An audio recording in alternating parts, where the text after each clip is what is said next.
तौबा की रात, रमजान में चोर की निजात सफर। एक अंधेरी रात शहर की सड़कें सुनसान थीं और एक आदमी धीरे धीरे चल रहा था। यह रमजान का महीना था, आशीर्वाद का समय, लेकिन एक आदमी के इरादे कुछ और थे।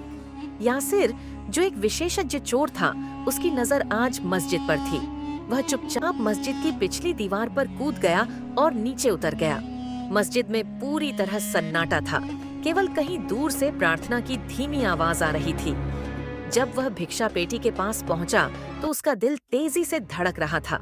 अचानक सन्नाटा टूटा, आवाज आई, क्या ढूंढ रहे हो? यासिर, जिसके हाथ चोरी करते थे, आज वही हाथ दुआ के लिए उठे थे।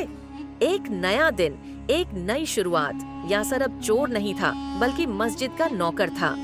वर्षों बाद वही आदमी जो मस्जिद से चोरी करता था, अब दूसरों को आस्था सिखाता है। यदि पश्चाताप सच्चा है तो कोई भी पाप बड़ा नहीं है। रमजान सिर्फ उपवास के बारे में नहीं है, बल्कि खुद को बदलने का एक मौका है।